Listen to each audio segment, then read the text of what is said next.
Cuenta la historia que un hombre llamado Aníbal Barca, en el año 218 a.C., un gran guerrero era él, atravesó los Alpes suizos con un ejército de 30.000 hombres, con la difícil misión de llegar a Roma y poder conquistarla, lo cual finalmente logró.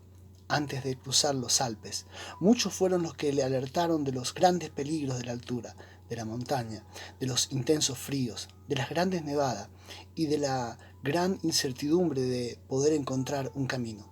Aníbal Barca dijo lo siguiente: encontraremos un camino, y si no lo encontramos, lo haremos. Los Alpes suizos fueron para Aníbal Barca un gran obstáculo, pero sin duda fueron la clave de su victoria, porque los romanos nunca esperaron que el ejército enemigo entraría por ese lugar. La capacidad de sobreponernos a las dificultades recibe un nombre, se llama resiliencia. Según el diccionario, la resiliencia es la resistencia frente a la adversidad y la capacidad de reconstruirse. Eso es exactamente lo que sucede con los huesos, cuando nuestros huesos sufren una fractura, cuando se quiebran. Tienen esa capacidad innata de poder volver a soldarse. Un hombre llamado Lewis, un gran teólogo, dijo alguna vez: las dificultades preparan a personas comunes para destinos extraordinarios. La Biblia nos habla de un hombre llamado Noé, que tuvo un destino extraordinario, pero tuvo que enfrentar la gran dificultad de un diluvio universal. También la Biblia nos habla de un hombre llamado José, que tuvo un destino extraordinario en Egipto, pero tuvo que enfrentar la gran dificultad y la adversidad de sus propios hermanos. Un hombre llamado Moisés, que tuvo un destino extraordinario, de ser el libertador de la nación de Israel y sacarlo de la esclavitud de Egipto, pero tuvo que enfrentar la adversidad de Faraón, el rey de Egipto. También podemos mencionar un hombre como Job, que tuvo un destino extraordinario, pero tuvo que enfrentar la adversidad y las batallas del mismo Satanás. Salmo capítulo 33, Salmo 3, versículo 1 dice: ¿cuántos se han multiplicado mis adversarios?, dice el salmista. Muchos son los que se levantan contra mí. Adversarios y adversidades se nos levantan a todos y cada uno de nosotros, y muchas de ellas ocasionan mucho daño en nuestra vida. Nuestra capacidad de resiliencia será clave para poder reconstruirnos. Hoy quiero hablarte un pasaje en primer libro de Samuel, capítulo 1, versículo 7. Si tienes Biblia y puedes buscar este texto, dice allí, vamos a leer desde el versículo 1 al 7. Dice: hubo un varón de Ramataim, de Sofim, del monte de Efraín, que se llamaba Elcana, hijo de Jeroam, hijo de Liu, hijo de Tou, hijo de Suf Efrateo. Y tenía él 2 mujeres. El nombre de una era Ana y de la otra Penina. Y Penina tenía hijos, mas Ana no los tenía. Dice: y todos los años aquel varón subía de su ciudad para adorar y ofrecer sacrificios al Señor de los ejércitos en Silo, donde estaban los 2 hijos de Elí, el sacerdote Elí, Ofni y Fisnes. Dice: sacerdotes del Señor. Versículo 4 dice: y cuando llegaba el día en que Elcana ofrecía sacrificio, daba a Penina su mujer, a todos sus hijos y a todas sus hijas, a cada uno a su parte. Pero a Ana, dice, daba una parte escogida, porque amaba a Ana. Dice, aunque el Señor no le había concedido tener hijos. Y su rival, está hablando de Penina, la irritaba, enojándola y entristeciéndola, porque Dios no le había concedido tener hijos. Y así hacía cada año. Cuando subía a la casa de Dios, la irritaba, por lo cual Ana, dice, lloraba y no comía. El diablo siempre envidiará a un hijo de Dios, por poco que el hijo de Dios tenga, porque lo que envidia es su posición, la posición que el hijo de Dios tiene. Alguien observó que el Chavo del Ocho tenía muy poquitas cosas. Sin embargo, Kiko siempre lo envidiaba, porque eso es el envidioso. El envidioso no envidia lo que tienes. El envidioso lo que quiere es que no tengas lo que tienes. El versículo 8 en este texto dice: y Elcana, su marido, el marido de Ana, dice, le dijo a Ana: ¿por qué lloras? Dice: ¿por qué no comes? ¿Y por qué está afligido tu corazón? ¿No te soy yo mejor que 10 hijos? La Biblia habla de que Elcana amaba a su mujer. Penina tenía sobrados motivos para ser felices. La esterilidad en Israel se consideraba en esos tiempos una maldición. En cambio, el favor de Dios se veía en una mujer que podía tener hijos. Y tal vez Penina tuviera, algunos dicen, algunos piensan, unos 10 hijos, porque Elcana dijo, no te soy yo mejor que 10 hijos. Algunos, pensando en esto, creen que Penina había sido muy bendecida. Ella tenía sobrados motivos para ser feliz. Sin embargo, ella irritaba a Ana, y la irritaba, la entristecía, le afligía, por la sencilla razón de que le envidiaba. ¿Por qué le envidiaba? Porque Ana tenía algo que Penina no tenía, el amor de su esposo. Eso es exactamente lo que nosotros tenemos en nuestra vida. Puede faltarte de todo en esta vida, pero si tienes el amor de Dios, tienes que saber que lo tienes todo, y que el diablo siempre te va a envidiar, porque es algo que él no tiene. Y eso es el motivo principal por lo cual él batalla contra tu vida. El versículo 6 dice que Penina se había transformado en el rival o en la rival de Ana, con el objetivo de irritarla, enojarla, entristecerla. Y así hacía cada año, todos los años cuando subían allí a Silo a ofrecer sacrificio. Ella la irritaba, la amargaba, al punto que llegó un momento que Ana se encontraba destruida. Y dice que ella lloraba y no comía. Sin embargo, Dios tenía un destino extraordinario con Ana. Y es que Ana tendría hijos. Y tendría a su primer hijo varón, que sería el profeta Samuel, el cual iba a ser una gran transición en la nación de Israel. Porque a partir de allí vendrían los reyes a la nación de Israel. El profeta Samuel iba a ser la voz profética que hasta allí carenciaba. Dice que no había visión con frecuencia, la palabra de Dios escaseaba, pero Dios iba a poner en su hijo, iba a poner estas palabras de bendición y de llamado al arrepentimiento de parte de Dios para el pueblo de Israel. Ahora, Ana, vamos a ver que ella logró reconstruirse. Vamos a ver que Ana pudo sobreponerse a esta adversidad, a esta batalla que Penina le había declarado y que la irritaba, la amargaba, la angustiaba. Pero ella tuvo una capacidad de resiliencia, ella tuvo la capacidad de reconstruirse a sí misma. Y vamos a ver 4 principios de resiliencia que fueron clave para que Ana pudiera reconstruirse y que van a ser clave para que nosotros podamos reconstruirnos a nosotros mismos frente a esas adversidades que suelen derribarnos. Dice el versículo 9 y 10, dice, y se levantó Ana después que hubo comido y bebido en Silo, y mientras el sacerdote Elí estaba sentado en una silla junto al pilar del templo de Dios, dice, ella con amargura de alma oró a Dios y lloró abundantemente. La palabra clave aquí es, y se levantó Ana. Ana tomó la decisión de levantarse y lo hizo en su peor momento. Es importante entender que la decisión de levantarnos, la decisión de venir a Dios, tiene que ser, no siempre se da en el mejor momento, siempre se tiene que dar en el peor momento. Porque así como una persona no va al médico cuando está bien, va cuando está enfermo. Una persona no va al oculista cuando se encuentra, cuando está viendo bien con sus ojos, va cuando tiene problemas de vista. Una persona no va al dentista cuando no le duele ninguna muela, va cuando tiene dolores, ¿verdad que es así? Bueno, cuando estamos mal es el mejor momento para levantarnos, porque el Señor no vino a buscar a los sanos, dice que los sanos no tienen necesidad de médico, dice que no vino a llamar a los justos, vino a llamar a los pecadores. Algunos dicen, cuando esté bien voy a ir a la iglesia. Y es justamente cuando estamos en el peor momento. Las mejores determinaciones se toman en los peores momentos. Notemos que Ana se levantó, dice el principio del versículo 9, pero dice el versículo 10 que estaba con amargura de alma. Ella no se levantó cuando estaba bien. Es por eso que la determinación de Ana fue el primer principio de resiliencia, que rompió un ciclo, que dice que año tras año, así hacía Penina todos los años, así hacía su rival. Todos los años la iba desgastando, pero Ana tomó la decisión. El Señor dice, vengan a mí los que están cargados, los que están trabajados y cargados. Y habla de tiempo presente, los que están ahora. No dice el Señor cuando hayas solucionado tus problemas, cuando hayas solucionado tus cargas. Así que si quieres reconstruirte, lo primero que tienes que hacer es tomar la determinación de hacerlo.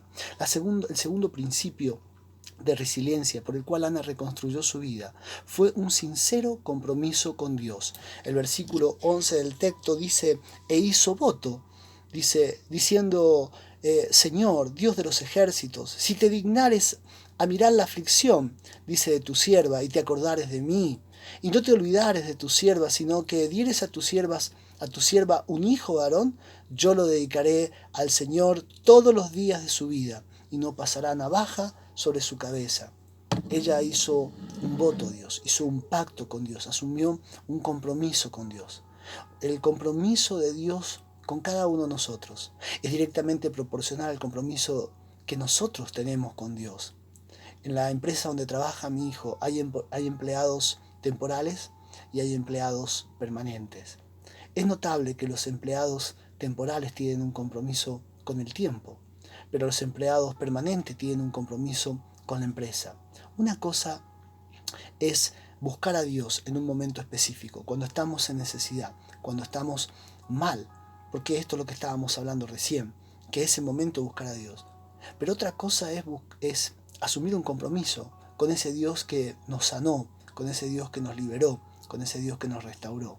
Si mucha gente busca a Dios solo en el momento que está mal, pero luego nunca tiene un compromiso con Dios. Ana, con su esposo, dice la palabra que todos los años subía de su ciudad para adorar y para ofrecer sacrificios. Sin embargo, ella estaba con amargura de alma. ¿Hasta cuándo? Hasta que oró, dice, a Dios y lloró abundantemente e hizo voto. Asumió un compromiso. El segundo principio de resiliencia con el cual Ana pudo reconstruirse a sí misma fue un sincero compromiso con Dios. Esta es la razón por la cual el Evangelio no le funciona a todos igual. A algunos le funciona un tiempo reciben sanidad, un tiempo reciben liberación, un tiempo reciben algo de paz en su vida, pero luego todo vuelve atrás. ¿Por qué? Porque nunca asumieron un compromiso con Dios.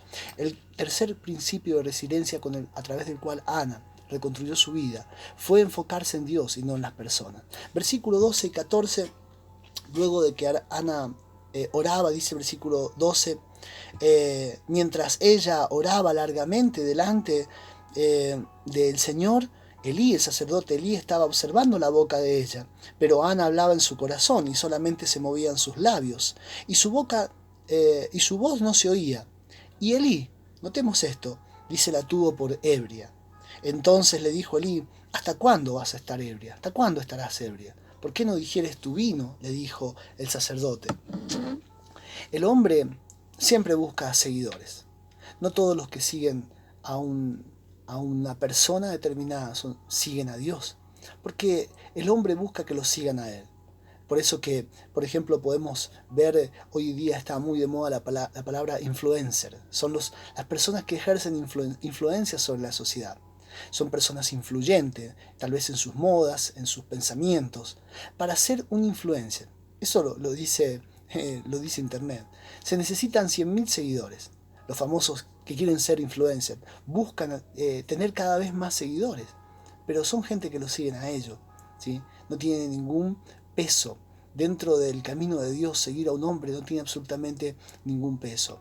Una cosa es seguir al hombre, otra cosa es seguir a Dios.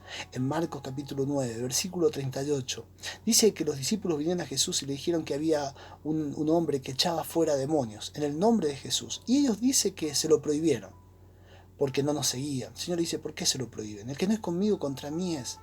Pero quiero resaltar esto, dice, se lo prohibimos porque no nos seguía. El problema de los discípulos no era que no siguiera a Jesús este hombre. El problema es que no lo seguía a ellos. Y así hay mucha gente que busca tener seguidores.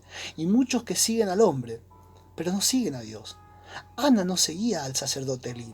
Ana reconocía el ministerio del sacerdote Elí. Y es importante entender que Elí era un hombre corrupto. Y la Biblia dice en el contexto, no tenemos tiempo de leer ahora, que sus hijos eran corruptos. Ellos eran borrachos, ellos robaban de la ofrenda, ellos tomaban de las cosas que no le pertenecían, ellos se prostituían con mujeres.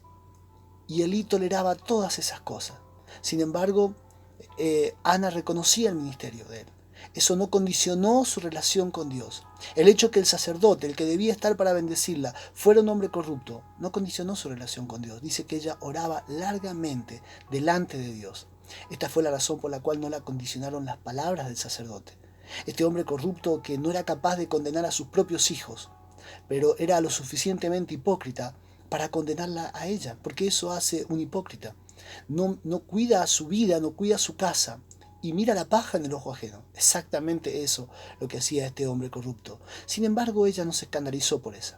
Que este líder espiritual, que debía ser un pastor para ella, fuera un hombre corrupto, y más la estuviera condenando, eso no condicionó su relación con Dios, porque su enfoque estaba en Dios. El tercer principio de resiliencia con el cual Ana reconstruyó su vida fue enfocarse solo en Dios. El gran problema de muchos hoy es que no ponen su mira en las cosas de arriba, sino en las de la tierra. Y cuando un líder religioso los ha ofendido, los ha defraudado, entonces dejan de mirar a Dios y vuelven atrás para su perdición y no pueden reconstruir su vida. El cuarto principio de resiliencia a través del cual Ana logró reconstruir su vida fue tener fe en lo que Dios podía hacer en su vida. Quiero terminar leyendo los versículos 15 al 18. Dice la palabra de Dios: y Ana le respondió al sacerdote Elí: no, señor mío, le dijo, yo soy una mujer atribulada de espíritu. No he bebido vino ni sidra, sino que he derramado mi alma delante del Señor. No tengas a tu sierva por una mujer impía, porque por la magnitud de mis congojas y de mi aflicción he hablado hasta ahora.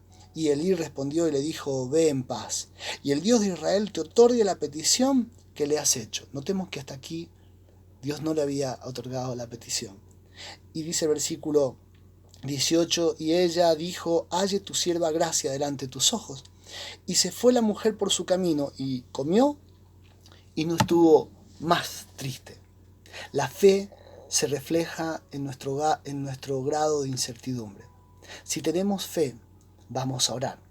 Y una vez que hemos orado, la incertidumbre tiene que quedar atrás, porque le hemos dejado nuestra carga a Dios. Si verdaderamente tenemos fe, la fe se manifiesta en la oración, pero se manifiesta en nuestra actitud después de la oración. Durante muchos años he rabiado mucho con los vehículos y muchas veces también con los mecánicos. Y llevarle un vehículo mecánico me daba hasta temor, porque no sabía con qué problema me iba a salir después. Gracias a Dios, hace años atrás logré comprarme el primer 0 kilómetro. Y recuerdo que a los 10.000 kilómetros tenía que llevar el auto, el vehículo tenía que llevar a hacerle el servicio oficial, porque eso era condición de la garantía. Cada 10.000 kilómetros tenía que hacerlo. Yo nunca desconfié del servicio oficial. Es más, salía de allí con la tranquilidad de que había estado en las mejores manos. ¿Por qué? Porque había dejado en las mejores manos el vehículo. Cuando hemos orado, tenemos que descansar sabiendo que hemos puesto nuestra carga en las mejores manos. Sin fe, nadie se levanta.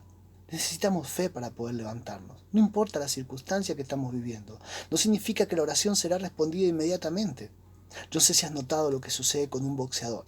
Cuando recibe un golpe de knockout, cae a la lona, pero el tipo se levanta. Yo no sé de dónde saca fuerza, pero se levanta, aunque esté mareado, aunque no tenga fuerza. A veces las piernas no le responden, el cuerpo no le responde. El árbitro o el referí le está haciendo la cuenta regresiva, y a veces hasta el 9 que le contó parece que no va a seguir, pero sigue, y otras veces no puede seguir. He visto a veces boxeadores ponerse a llorar porque el árbitro le dijo no va más, pero el tipo se había levantado. ¿Por qué? Porque tenía fe. Fue la fe lo que le levantó. No tenía fuerzas, pero tenía fe. La fe es indispensable. Dice aquí el texto que Ana se fue por su camino y comió y no estuvo más triste. Ella todavía no había recibido la respuesta de Dios. Ella todavía no había tenido ese hijo. Ni siquiera sabía si Dios se lo iba a dar. Porque Dios no le habló. Ella no estuvo más triste. Eso significa fe. Ella tenía fe en lo que Dios podía hacer con su vida. Es importante que tengamos fe en lo que Dios puede hacer. La Biblia nos dice que Josué envió 12 espías para reconocer la tierra de Israel. 10 vinieron con un informe negativo y 2, Josué y Caleb, fue Moisés, el que los envió. Josué y Caleb trajeron un informe positivo. Y los 10 dijeron, vimos gigante. Los otros 2, Josué y Caleb, también los vieron. Pero los 10 dijeron, éramos a nuestro parecer como langostas. Y así les parecíamos a ellos. Ellos tenían una percepción de sí mismos muy débil y ellos no pensaban que Dios pudiera hacer algo con ellos. Los otros también vieron la misma realidad, Josué y Caleb, pero ellos vieron que Dios podía dar la victoria y ellos confiaban en Dios. El cuarto principio de resiliencia por el cual Ana logró reconstruir su vida fue la fe en lo que Dios podía hacer con su vida, aunque todavía no ha visto nada. Lo más probable es que cuando regresó a su casa, Penina siguiera irritándola, siguiera amargándola, siguiera hostigándola, porque era su rival. Sin embargo, ella había comenzado a reconstruir su vida. ¿Por qué? Porque no estuvo más triste. Ella había dejado sus cargas delante de Dios. Cuando hice el secundario, me queda la anécdota de que jamás me llevé ninguna materia. Sin embargo, pasó algo curioso. Cuando terminé el colegio secundario y vi lo que era la universidad y vi lo difícil que sería estudiar, no me animé a seguir. Los compañeros míos, en cambio, muchos de ellos, la gran mayoría, y había algunos que se llevaban muchísima materia. La gran mayoría se llevó materia, pero había algunos que se llevaban casi todas las materias. Llegaba a fin de año, yo no sé cómo hacían, pero las rendían. Muchas veces repitieron. Sabían lo que era una mesa de examen. Sabían lo que era lidiar con una materia entera y a veces la llevaban previa año tras año y finalmente tenían que volver a estudiarla toda después de muchos años. Sin embargo, cuando terminó el secundario, es notable que estaban preparados para rendir. Enfrentaron la facultad y fueron los primeros en recibirse. Un hombre llamado Viktor Frankl, que fue sobreviviente de los campos de concentración, él dijo: el hombre que se levanta es aún más fuerte que el que nunca ha caído. El Señor dijo en Mateo capítulo 28, toda potestad me es dada sobre el cielo y la tierra. Pero ¿sabes cuándo lo dijo? Luego de haber resucitado, luego de haber sido reconstruido. Recuerda que las dificultades que tienes hoy en tu vida pueden estar preparándote para un destino extraordinario.